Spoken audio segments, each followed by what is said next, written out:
A Leitura de Ouvido, o podcast que transforma linhas em ondas sonoras. Eu sou o Lucas. Eu sou a Dayana. E o episódio de hoje é A Causa Secreta, de Machado de Assis. O ponto mais alto e mais equilibrado da prosa realista brasileira acha-se na ficção de Machado de Assis. Vamos lá, um conto de terror? Dá pra chamar? Não. Conto bizarro. No final a gente volta a falar mais sobre o conto e umas curiosidades bem curiosas que eu achei sobre Machado de Assis que a gente vai discutir no final. Boa leitura! A Causa Secreta, de Machado de Assis. Garcia, em pé, mirava e estalava as unhas. Fortunato, na cadeira de balanço, olhava para o teto. Maria Luísa, perto da janela, concluía um trabalho de agulha. Havia já 5 minutos que nenhum deles dizia nada. Tinham falado do dia, que estivera excelente, de Catumbi, onde morava o casal Fortunato, e de uma casa de saúde que adiante se explicará. Como os 3 personagens aqui presentes estão agora mortos e enterrados, tempo é de contar a história sem rebuço. Tinham falado também de outra coisa, além daquelas 3, coisa tão feia e grave, que não lhes deixou muito gosto para tratar do dia, do bairro e da casa de saúde. Toda a conversação a este respeito foi constrangida. Agora mesmo, os dedos de Maria Luísa parecem ainda trêmulos, ao passo que há no rosto de Garcia uma expressão de severidade que lhe não é habitual. Em verdade, o que se passou foi de tal natureza que, para fazê-lo entender, é preciso remontar à origem da situação.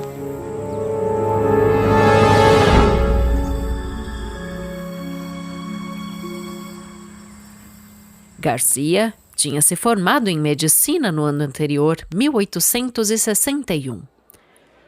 No de 1860, estando ainda na escola, encontrou-se com Fortunato pela primeira vez à porta da Santa Casa. Entrava quando outro saía. Fez-lhe impressão a figura, mas ainda assim tê-la-ia esquecido se não fosse o segundo encontro, poucos dias depois. Morava na rua de Dom Manuel. Uma de suas raras distrações era ir ao Teatro de São Januário, que ficava perto, entre essa rua e a praia. Ia 1 ou 2 vezes por mês e nunca achava acima de 40 pessoas. Só os mais intrépidos ousavam estender os passos até aquele recanto da cidade. Uma noite, estando nas cadeiras, apareceu ali Fortunato e sentou-se ao pé dele.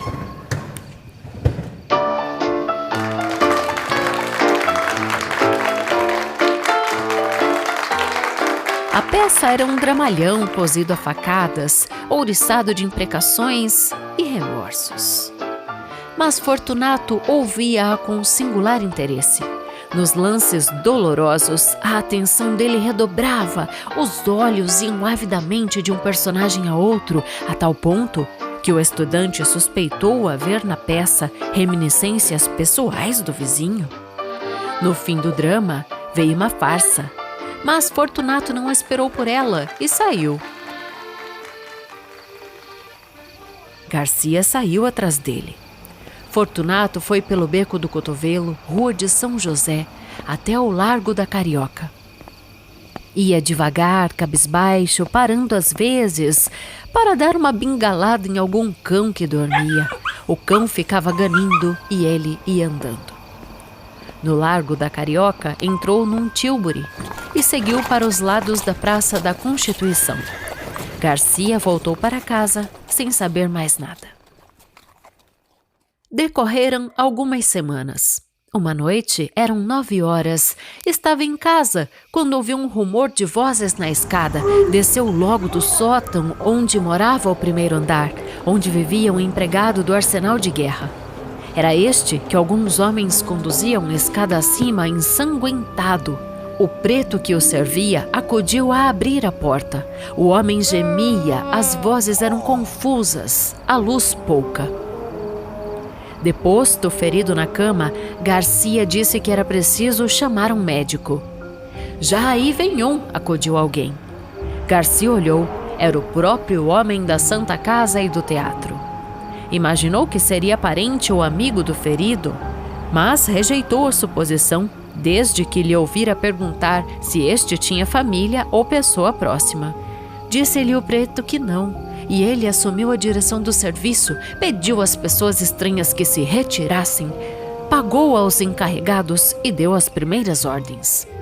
Sabendo que o Garcia era vizinho e estudante de medicina, pediu-lhe que ficasse para ajudar o médico. Em seguida, contou o que se passara. Foi uma malta de capoeiras. Eu vinha do quartel de Moura, onde fui visitar um primo, quando ouvi um barulho muito grande e logo depois um ajuntamento. Parece que eles feriram também a um sujeito que passava e que entrou por um daqueles becos. Mas eu só via este senhor que atravessava a rua no momento em que um dos capoeiras, roçando por ele, meteu-lhe o punhal. Não caiu logo, disse onde morava e, como era a 2 passos, achei melhor trazê-lo. Conhecia-o antes? Perguntou Garcia. Não, nunca o vi. Quem é? É um bom homem, empregado no arsenal de guerra. Chama-se Gouveia. Não sei quem é. Médico e subdelegado vieram daí a pouco. Fez-se o curativo e tomaram-se as informações. O desconhecido declarou chamar-se Fortunato Gomes da Silveira, ser capitalista, solteiro, morador em Catumbi. A ferida foi reconhecida grave. Durante o curativo, ajudado pelo estudante, Fortunato serviu de criado, segurando a bacia, a vela, os panos, sem perturbar nada, olhando friamente para o ferido, que gemia muito. No fim, estendeu-se particularmente com o médico, acompanhou-o até o patamar da escada e reiterou ao subdelegado a declaração de estar pronto a auxiliar as pesquisas da polícia. Os 2 saíram. Ele e o estudante ficaram no quarto. Garcia estava atônito, olhou para ele, viu-o sentar-se tranquilamente, estirar as pernas, meter as mãos nas algibeiras das calças e fitar os olhos no ferido. Os olhos eram claros, cor de chumbo, moviam-se devagar e tinham a expressão dura, seca e fria. Cara magra e pálida, uma tira estreita de barba por baixo do queixo e de uma têmpora a outra curta, ruiva e rara. Teria 40 anos. De quando em quando, voltava-se para o estudante e perguntava alguma coisa acerca do ferido. Mas tornava logo a olhar para ele enquanto o rapaz lhe dava a resposta. A sensação que o estudante recebia era de repulsa, ao mesmo tempo que de curiosidade. Não podia negar que estava assistindo a um ato de rara dedicação. E se era desinteressado como parecia, não havia mais que aceitar o coração humano como um poço de mistérios. Fortunato saiu pouco antes de 1 hora. Voltou nos dias seguintes, mas a cura fez-se depressa e, antes de concluída, desapareceu sem dizer ao obsequiado onde morava. Foi o estudante que lhe deu as indicações do nome, rua e número. Vou agradecer-lhe a esmola que me fez, logo que possa sair, disse o convalescente. Correu a Catumbi daí a 6 dias. Fortunato recebeu-o constrangido. Ouviu impaciente as palavras de agradecimento. Deu-lhe uma resposta enfastiada e acabou batendo com as borlas do chambre no joelho. Gouveia defronte dele, sentado e calado, alisava o chapéu com os dedos, levantando os olhos de quando em quando, sem achar mais nada que dizer. No fim de 10 minutos, pediu licença para sair e saiu. Cuidado com os capoeiras, disse-lhe o dono da casa, rindo-se. O pobre diabo saiu de lá mortificado, humilhado, mastigando a custo o desdém, forcejando por esquecê-lo, explicá-lo ou perdoá-lo, para que no coração só ficasse a memória do benefício. Mas o esforço era vão. O ressentimento, hóspede novo e exclusivo, entrou e pôs fora o benefício de tal modo que o desgraçado não teve mais que trepar a cabeça e refugiar-se ali como uma simples ideia. Foi assim que o próprio benfeitor insinuou a este homem o sentimento da ingratidão. Tudo isso assombrou Garcia. Este moço possuía, em germen, a faculdade de decifrar os homens. de decompor os caracteres, tinha o amor da análise e sentia o regalo que dizia ser supremo de penetrar muitas camadas morais até apalpar o segredo de um organismo. Picado de curiosidade, lembrou-se de ir ter com o homem de Catumbi, mas advertiu que nem recebera dele o oferecimento formal da casa. Quando menos, era-lhe preciso um pretexto, e não achou nenhum. Tempos depois, estando já formado e morando na rua de Mata-Cavalos, perto da do Conde, encontrou Fortunato em uma gôndola. Encontrou-o ainda outras vezes, e a frequência trouxe a familiaridade. Um dia Fortunato convidou-o a ir visitá-lo ali perto em Catumbi. Sabe que estou casado? Não sabia. Casei-me há 4 meses, podia dizer 4 dias. Vá jantar conosco domingo. Domingo? Não esteja forjando desculpas, não admito desculpas, vá domingo. Garcia foi lá domingo. Fortunato deu-lhe um bom jantar, bons charutos e boa palestra, em companhia da senhora, que era interessante. A figura dele não mudara. Os olhos eram as mesmas chapas de estanho, duras e frias. As outras feições não eram mais atraentes que dantes. Os obséquios, porém, se não resgatavam a natureza, davam alguma compensação, e não era pouco. Maria Luísa é que possuía ambos os feitiços, pessoa e modo. Era esbelta, airosa, olhos meigos e submissos, tinha 25 anos e parecia não passar de 19. Garcia, à segunda vez que lá foi, percebeu que entre eles havia alguma dissonância de caracteres, pouca ou nenhuma afinidade moral, e da parte da mulher para com o marido, uns modos que transcendiam o respeito e confinavam na resignação e no temor. Um dia, estando os 3 juntos, perguntou Garcia a Maria Luísa se tivera notícia das circunstâncias em que ele conhecera o marido. Não, respondeu a moça. Vai ouvir uma ação bonita. Não vale a pena, interrompeu Fortunato. A senhora vai ver se vale a pena, insistiu o médico. Contou o caso da rua de Dom Manuel. A moça ouviu-a espantada. Insensivelmente estendeu a mão e apertou o pulso ao marido, risonha e agradecida, como se acabasse de descobrir-lhe o coração. Fortunato sacudiu os ombros, mas não ouvia com indiferença. No fim, contou ele próprio a visita que o ferido lhe fez, com todos os pormenores da figura, dos gestos, das palavras atadas, dos silêncios, em suma, um estúrdio. E ria muito ao contá-la. Não era o riso da dobrez, a dobrez é evasiva e oblíqua. O riso dele era jovial e franco. Singular homem, pensou Garcia.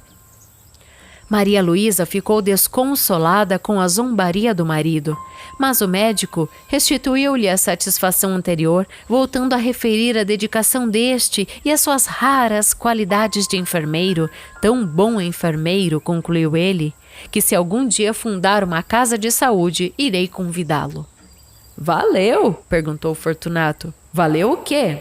Vamos fundar uma casa de saúde. Não valeu nada, estou brincando. Podia-se fazer alguma coisa, e para o senhor que começa a clínica, acho que seria bem bom. Tenho justamente uma casa que vai vagar e serve. Garcia recusou nesse e no dia seguinte, mas a ideia tinha se metido na cabeça ao outro e não foi possível recuar mais. Na verdade, era uma boa estreia para ele e podia vir a ser um bom negócio para ambos. Aceitou finalmente. Daí a dias, e foi uma desilusão para Maria Luísa. Criatura nervosa e frágil, padecia só com a ideia de que o marido tivesse de viver em contato com enfermidades humanas, mas não ousou opor-se-lhe e curvou a cabeça. O plano fez-se e cumpriu-se depressa. Verdade é que Fortunato não corou de mais nada, nem então, nem depois.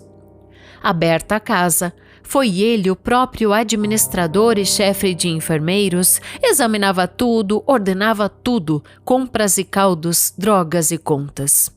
Garcia pôde então observar que a dedicação ao ferido da rua Dom Manuel não era um caso fortuito, mas assentava na própria natureza deste homem. Via-o servir como nenhum dos fâmulos. Não recuava diante de nada, não conhecia moléstia aflitiva ou repelente e estava sempre pronto para tudo, a qualquer hora do dia ou da noite. Toda a gente pasmava e aplaudia. Fortunato estudava, acompanhava as operações e nenhum outro curava os cáusticos. Tenho muita fé nos cáusticos, dizia ele. A comunhão dos interesses apertou os laços da intimidade. Garcia tornou-se familiar na casa. Ali jantava quase todos os dias. Ali observava a pessoa e a vida de Maria Luísa, cuja solidão moral era evidente. E a solidão como que lhe duplicava o encanto. Garcia começou a sentir que alguma coisa o agitava, enquanto ela aparecia, quando falava, quando trabalhava, calada, ao canto da janela, ou tocava ao piano umas músicas tristes. Manso e manso, entrou-lhe o amor no coração. Quando deu por ele, quis expeli-lo para que entre ele e Fortunato não houvesse outro laço que o da amizade, mas não pôde. Pôde apenas trancá-lo. Maria Luísa compreendeu ambas as coisas, a afeição e o silêncio, mas não se deu por achada. No começo de outubro, deu-se um incidente que desvendou ainda mais aos olhos do médico a situação da moça. Fortunato metera-se a estudar anatomia e fisiologia e ocupava-se nas horas vagas em rasgar e envenenar gatos e cães.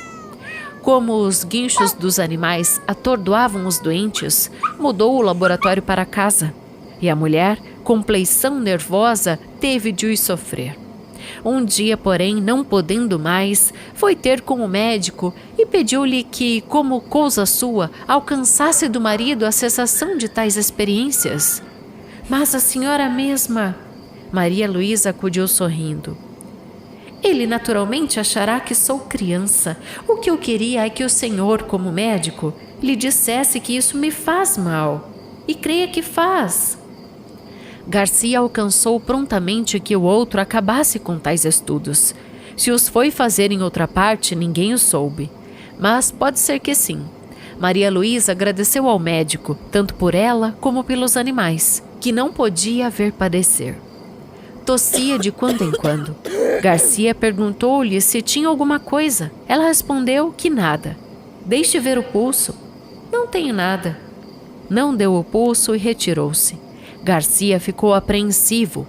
Cuidava ao contrário, que ela podia ter alguma coisa, que era preciso observá-la e avisar o marido em tempo. 2 dias depois, exatamente o dia em que os vemos agora, Garcia foi lá jantar. Na sala, disseram-lhe que Fortunato estava no gabinete e ele caminhou para ali. Ia chegando à porta no momento em que Maria Luísa saía aflita. Que é? Perguntou-lhe. O rato! O rato! Exclamou a moça sufocada e afastando-se. Garcia lembrou-se que na véspera ouvira o Fortunato queixar-se de um rato que lhe levara um papel importante. Mas estava longe de esperar o que viu. Viu Fortunato sentado à mesa que havia no centro do gabinete e sobre a qual pusera um prato com espírito de vinho. O líquido flamejava. Entre o polegar e o índice da mão esquerda segurava um barbante, de cuja ponta pendia o rato atado pela cauda. Na direita tinha uma tesoura. No momento em que o Garcia entrou, Fortunato cortava ao rato uma das patas. Em seguida, desceu o infeliz até a chama, rápido, para não matá-lo, e dispôs-se a fazer o mesmo à terceira, pois já lhe havia cortado a primeira. Garcia estacou, horrorizado. Mate-o logo, disse-lhe. Já vai. E com um sorriso único, reflexo de alma satisfeita, alguma coisa que traduzia a delícia íntima das sensações supremas, Fortunato cortou a terceira pata ao rato e fez pela terceira vez o mesmo movimento até a chama. O miserável estorcia-se, guinchando, ensanguentado, chamuscado, e não acabava de morrer. Garcia desviou os olhos, depois voltou-os novamente e estendeu a mão para impedir que o suplício continuasse. Mas não chegou a fazê-lo, porque o diabo do homem impunha medo, com toda aquela serenidade radiosa da fisionomia. Faltava cortar a última pata. Fortunato cortou-a muito devagar, acompanhando a tesoura com os olhos. A pata caiu, e ele ficou olhando para o rato meio cadáver. Ao descê-lo pela 4ª vez até a chama, deu ainda mais rapidez ao gesto para salvar, se pudesse, alguns farrapos de vida. Garcia, defronte, conseguia dominar a repugnância do espetáculo para fixar a cara do homem. Nem raiva, nem ódio, tão somente um vasto prazer, quieto e profundo, como daria outra audição de uma bela sonata ou a vista de uma estátua divina, alguma coisa parecida com a pura sensação estética. Pareceu-lhe, e era verdade, que Fortunato havia-o inteiramente esquecido. Isto posto, não estaria fingindo, e devia ser aquilo mesmo. A chama ia morrendo, o rato podia ser que tivesse ainda um resíduo de vida, sombra de sombra. Fortunato aproveitou-o para cortar-lhe o focinho, e pela última vez chegara a carne ao fogo. Afinal, deixou cair o cadáver no prato e arredou de si toda essa mistura de chamusco e sangue. Ao levantar-se, deu com o médico e teve um sobressalto. Então mostrou-se enraivecido contra o animal que lhe comera o papel, mas a cólera evidentemente era fingida. Castiga sem raiva, pensou o médico, pela necessidade de achar uma sensação de prazer que só a dor alheia lhe pode dar. É o segredo deste homem. Fortunato encareceu a importância do papel, a perda que lhe trazia, perda de tempo, é certo, mas o tempo agora era-lhe preciosíssimo. Garcia ouvia só, sem dizer nada, nem lhe dar crédito. Relembrava os atos dele, graves e leves, achava a mesma explicação para todos. Era a mesma troca das teclas da sensibilidade, um diletantismo sui generis, uma redução de Calígula. Quando Maria Luísa voltou ao gabinete, daí a pouco, o marido foi ter com ela, rindo, pegou-lhe nas mãos e falou-lhe mansamente: "Fracalhona." E voltando-se para o médico: "Há de crer que quase desmaiou?" Maria Luísa defendeu-se a medo, disse que era nervosa e mulher. Depois foi sentar-se à janela com suas lãs e agulhas e os dedos ainda trêmulos, tal qual a vimos no começo desta história.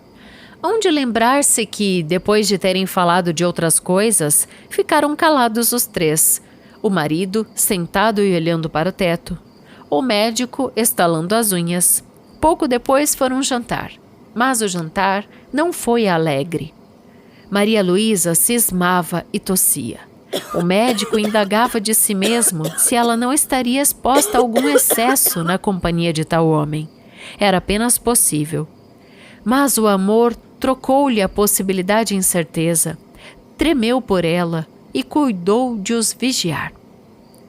Ela tossia, e não se passou muito tempo que a moléstia não tirasse a máscara.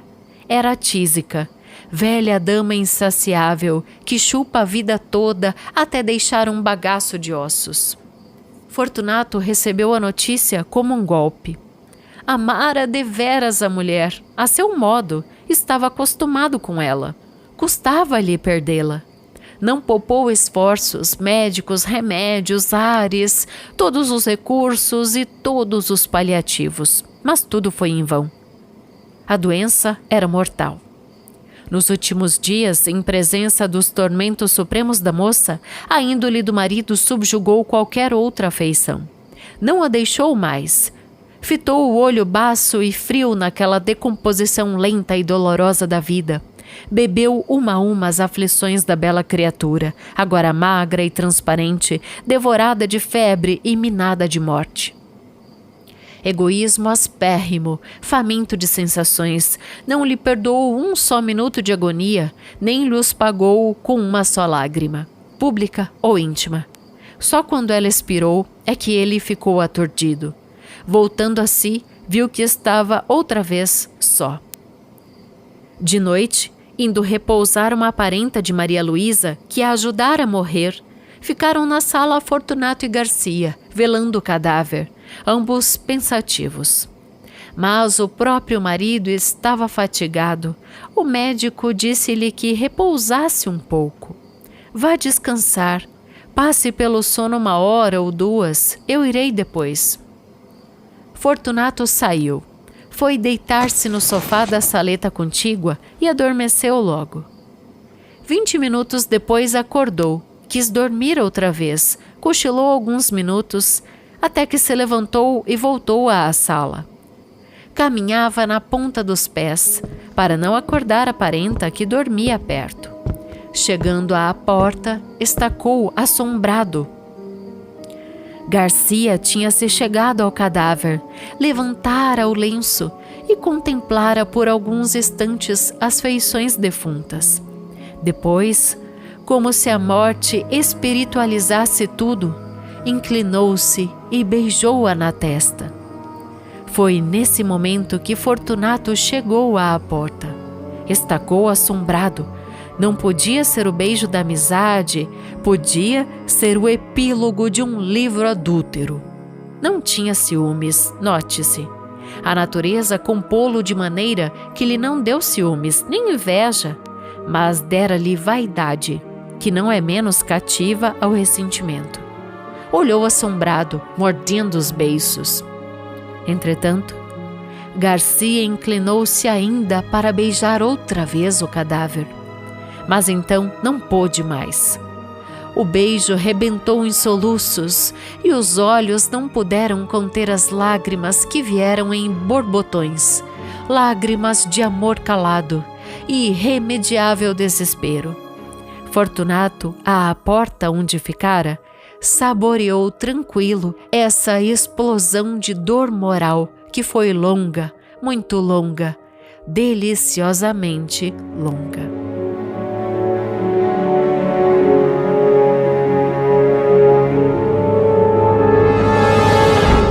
E esse foi A Causa Secreta, de Machado de Assis. Secretíssimo.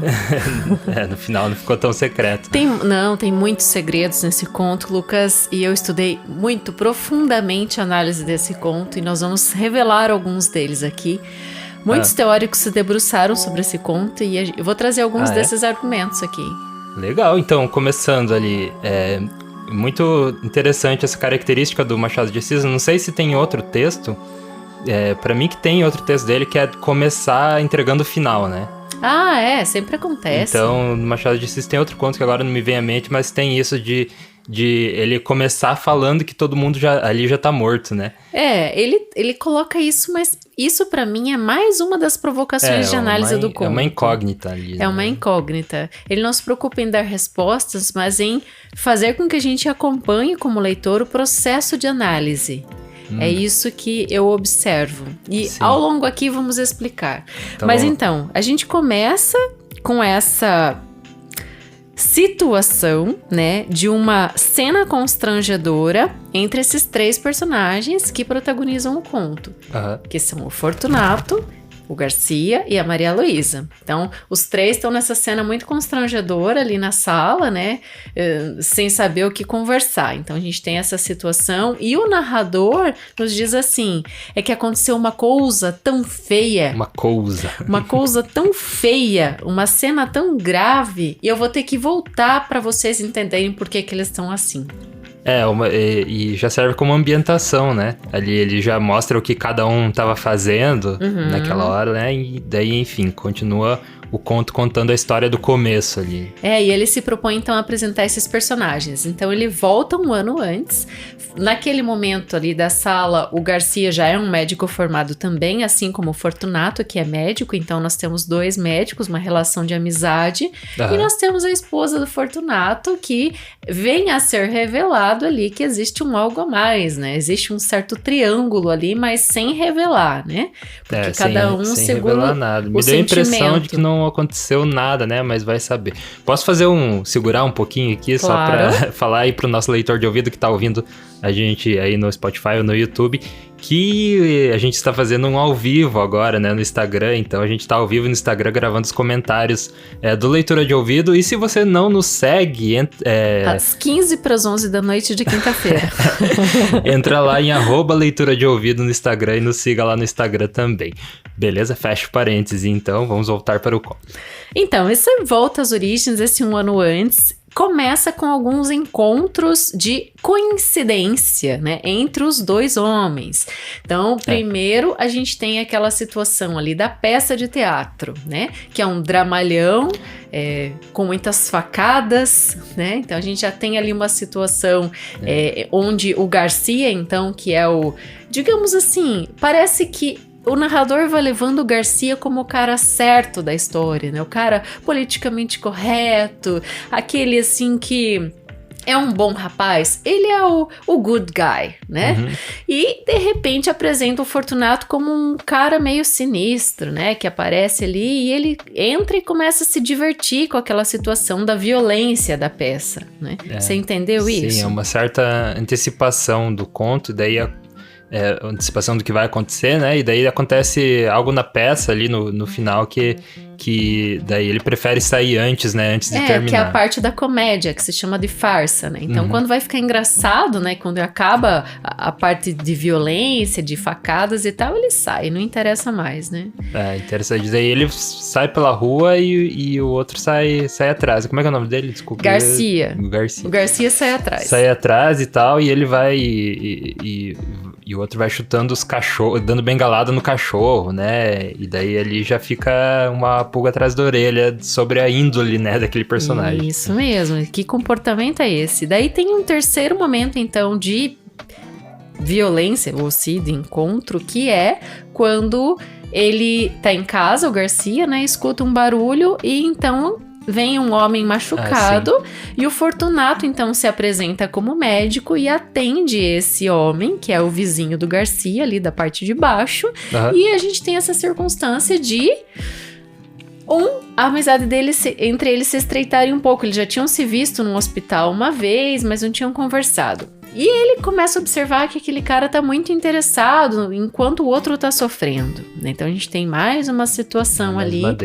Mais uma deixa. Então 3 deixas já de que o cara realmente gosta de uma violência. Mas vamos falar. Ele é um médico. Mas até aí você fica... você duvida de várias coisas, né? Que ele pode ser... né,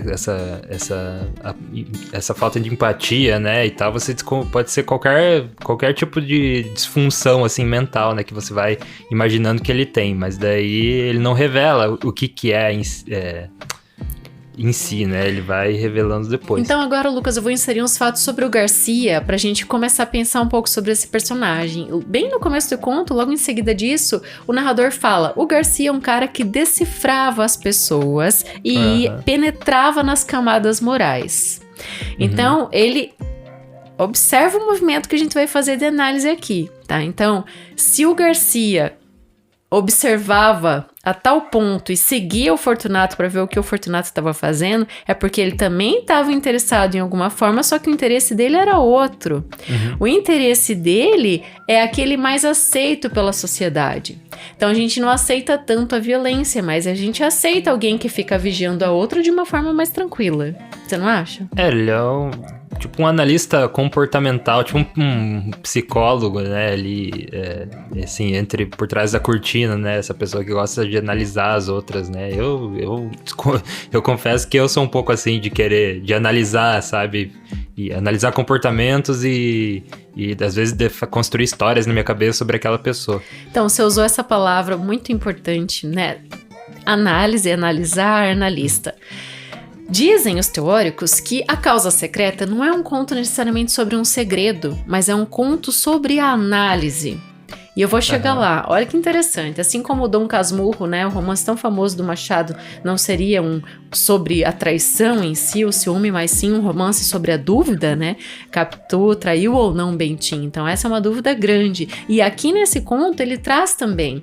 Então esse conto é de 1885, um momento em que Machado já estava com a sua escrita ficcional realista bem consolidada. Todos os romances românticos, né, dessa primeira fase dele já tinham saído. Os realistas também. Esse conto aqui é depois de Memórias Póstumas de Brás Cubas. Então é um escritor experiente. Sim, super experiente. Ele sabia muito o que ele estava fazendo e quem se debruçou sobre esse texto para fazer análise realmente estudou muito também, né? Então aqui a gente vai trazer algumas considerações, mas tudo que Machado faz tem um sentido, né? A escolha do nome de um personagem, até fiquei pensando, Fortunato, né? Vem de fortuna, vem de nato, de alguém que nasceu para aquilo. Enfim, tem muita coisa ali que a gente pode desmembrar os nomes e entender, né? E tentar dissecar, assim como só trazer essa analogia dos nomes no próprio Dom Casmurro. Então a gente tem o comecinho ali como Bentinho, né? Um menino tranquilo, submisso de certa forma. Depois ele é o Bento Santiago, né? E a gente tem Iago como algo que existe uma carga negativa, né, no Iago. Então é o Bento junto com o Iago, né? Ele é santo, né, Santiago. Então a gente tem o santo e o mal junto, confrontando, e no final ele vira o Dom Casmurro, que é o rabugento, né? Quando a pessoa fica velha, fica crica, então é esse o narrador, é essa pessoa que a gente tem no final desse livro, já se anuncia que ele é um rabugento no começo do romance, e daí vai para toda essa história de vida. Aqui então, a gente tem já em seguida, continua essas suspeitas, né, do Garcia em relação ao Fortunato, de que o cara fala explicitamente, né, que ele gosta de rasgar e envenenar cães e gatos. É uma parte muito... ali depois já se foi, né? Você já, tá bom, tem algo errado com esse cara, assim. E daí, muito estranho, né? Ele fazia no hospital, na casa de... Como é que chama? Casa de saúde. Casa de saúde, né? E daí, depois... Por causa dos gemidos dos animais, ele leva isso pra casa. Né? Daí a gente entra nessa mulher, né? A mulher, então, que se incomoda com essa coisa que ele continuou fazendo com os animais em casa, é descrita como nervosa e frágil.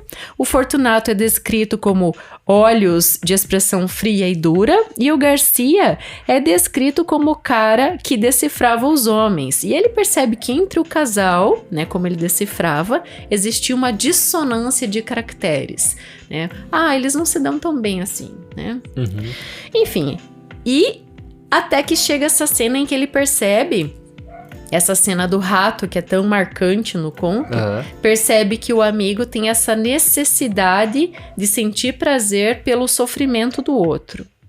Então, e ele entra no quarto e só fica olhando, né, que ele tá fazendo. Daí depois só que cortou todas as patas do rato, que daí ele vira, né, e vê que o amigo tá ali atrás. Não só cortar, como queimar, né? A gente fica pensando assim... Foi muito vívida, muito realista a cena na cabeça, muito, né?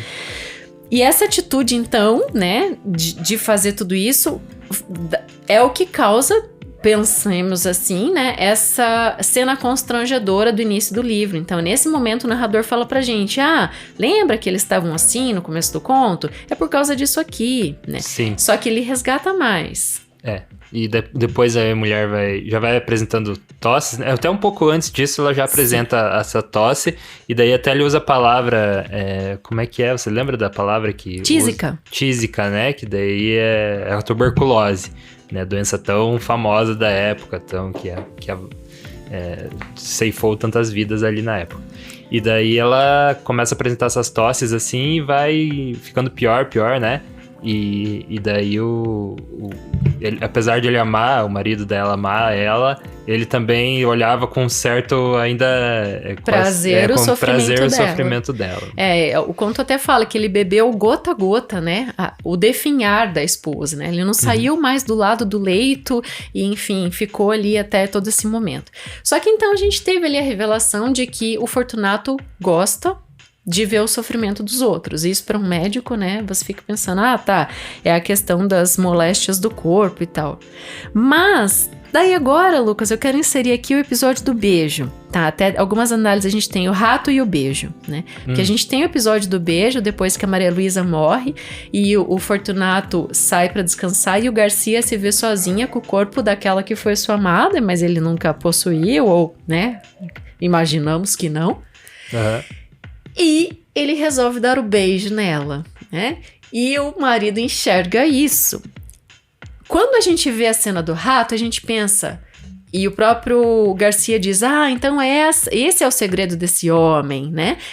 Então a gente tem a justificativa do título do conto ali. Mas depois, quando acontece o beijo, e o Fortunato vê também um segredo do amigo... Então, a gente tem um segundo segredo sendo apresentado, né? E ali vem um monte de dúvida. Ele pode pensar, será que foi um amor correspondido? Será que eu fui traído por essa mulher e esse meu amigo? Será que ele só tá mostrando isso agora? Mas no frigir dos ovos, o que ele faz é curtir o sofrimento do amigo, porque era a parada dele. E daí fica assim.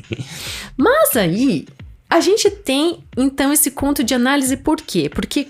o narrador também desenha o Garcia como um cara que gosta de analisar o outro. Então, ele lê as almas. Então, se um cara o Fortunato gosta das moléstias do corpo, o Garcia gosta das moléstias das almas. Perceba como ele analisa o Fortunato o conto inteiro. E esses encontros entre eles talvez não sejam tantas coincidências, porque perceba que em muitos momentos ele descobre o endereço da casa do outro e vai atrás. Então ele é tão obstinado em descobrir os sentimentos, as almas, que ele persegue isso também. Então, ao mesmo tempo que o outro percebe o sofrimento, persegue isso, né? Machuca demais e tudo, o outro persegue essa coisa de desvendar a alma. Que comportamento é esse? Então, esse que é a análise profunda, e a gente tem, então, esse conto que tematiza esses limites do processo de análise, né? E isso é uma análise realmente de teóricos que estudaram muito, mas eu quis trazer aqui porque esse conto é muito famoso, e já que a gente já falou bastante da biografia do Machado em outros episódios, né? É legal a gente trazer um algo a mais para quem tá ouvindo e assistindo. E a biografia do Machado de Assis tem do último episódio que a gente fez dele, que é... Qual que foi o último episódio? Você não vai lembrar. Mas é o último aí, não é muitos episódios atrás, né? A gente sempre faz. Puxa, o Machado de Assis sempre volta. Eu normalmente listo todos, mas o Machado já teve tantos que... tem tantos. Mas aí no último a gente fez aquele da capa que é azul, assim, que tem as mãos. O enfermeiro. O enfermeiro. Isso, aí tema de saúde de novo, isso, né? Então volta ali no enfermeiro que a gente tem a biografia dele mais aprofundada ali. Mas é bom lembrar que ele é filho de um pintor mulato e de uma lavadeira soriana, né? E ele ficou órfão muito cedo, foi criado pela madrasta, Maria Inês. O avô dele era escravo, né? Então a gente tem aí essa pessoa que na infância ainda se descobre assim uma compleição nervosa, epilepsia e gaguez, né? Então o Machado, ele teve uma série de complicações mesmo, para conviver, né, no seu crescimento, mas foi esse grande homem. Sabe o que eu anotei aqui, Lucas? Os amigos do Machado. A gente nunca falou disso. Sim. Você tem alguma consideração que queira falar antes? Não sei quem que eram os amigos.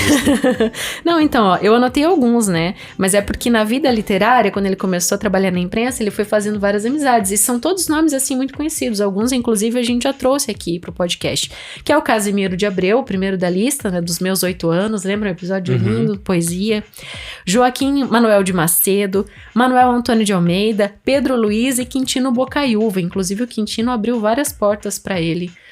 Achei bem legal trazer esses nomes, assim. Depois vem o Veríssimo e outros, mas é tão bacana saber, né, com quem ele conviveu e como é que foi esse fluxo literário, né? Tanta coisa era produzida nessa época que a gente lê hoje e relê. Verdade. Não sabia que ele tinha tantos amigos assim. Vale falar que ele foi, né, uma das primeiras pessoas a traduzir Edgar Allan Poe, né? Ele traduziu O Corvo ali, traduziu outras obras de Edgar Allan Poe. Ainda nesse tema de saúde, ele era muito analista, né, do comportamento. Então, todas as obras dele a gente vê assim, essa análise profunda no comportamento humano, né? Sempre tem às vezes muitas coisas que acontecem nos contos, nos romances dele, mas sempre tem essa análise assim de comportamento humano, né, que é sempre o cerne da história, digamos assim, vários comportamentos diferentes, né, e até esse conto de hoje é muito louco você pensar que alguém pegou, que ele teve essa ideia de fazer um conto sobre alguém que tem prazer em ver as outras pessoas sofrerem, mas esse prazer, tipo, passivo, assim, né? Ele não era um cara que fazia...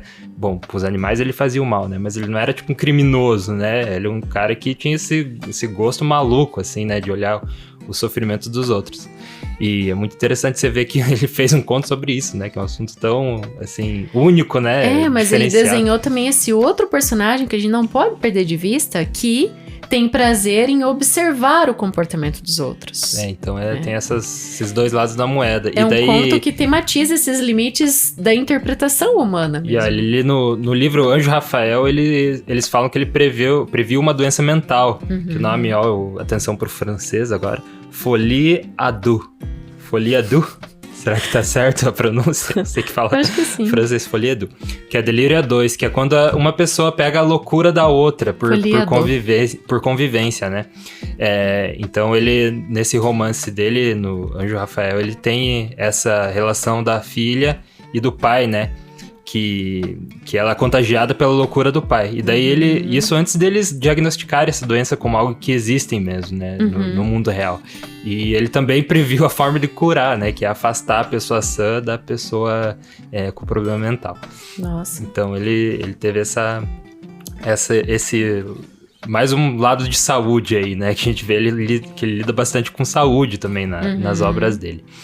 Outra curiosidade legal é que ele era xadrinista. Olha só, jogava xadrez. Ele participou do primeiro campeonato brasileiro de xadrez e tirou em terceiro lugar. Uau!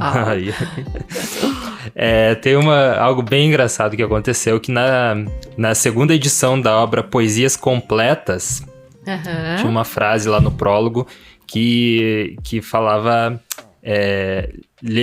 que era pra sair lhe cegar ao juízo, né? Lhe cegar ao juízo. E daí saiu lhe cagar ao juízo. Então saiu as cópias com lhe cagar ao juízo, e diz que até o Machado participou do mutirão pra tirar todas as obras de circulação, as obras erradas, e dizem aí que algumas delas escaparam. Não sei se alguém tem essa... Tem a edição com o Cagara, né? Mas vai ser muito valiosa se tiver. Muito bom. Poder da crença no olhar é uma das coisas que fala esse conto, e isso daí, né? Muito interessante. Não, o Machado realmente é um escritor inesgotável, na minha opinião. Assim, às vezes você vê um conto assim, até foi você que sugeriu esse episódio, né? Eu tinha outros em mente. Normalmente, isso vem depois de bastante estudo, e eu li esse conto e reli e falei, será que a gente vai trazer mesmo?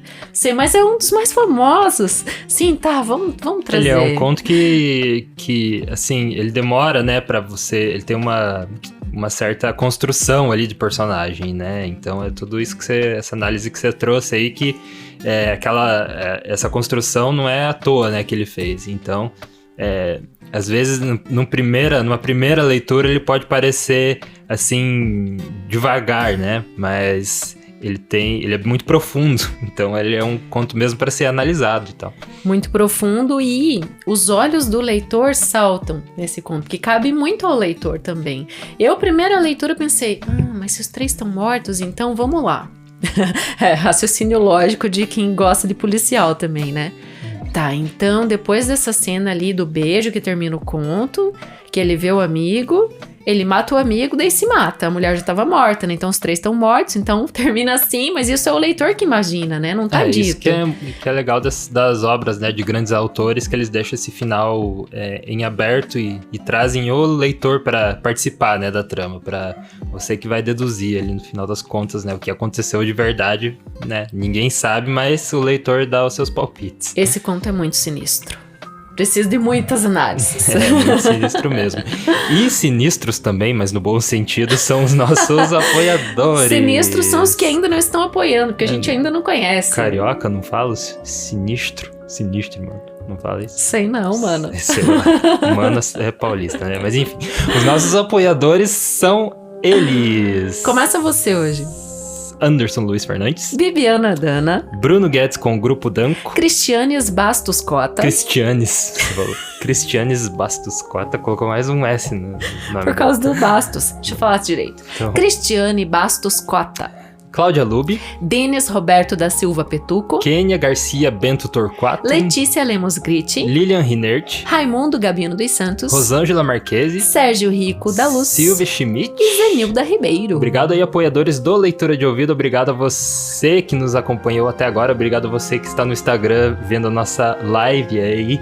E se você não nos segue, entra lá em @leitura de ouvido. E se você não nos apoia, quer apoiar a causa da literatura, né? E aqui o nosso podcast, entra em apoia.se/leitura de ouvido. Eu vou só contar uma coisa, a gente se descobriu essa semana, assim, en passant, que em um dos sites de analíticas de podcast, na Apple Podcast, a gente tá entre os 100 mais ouvidos em e-books.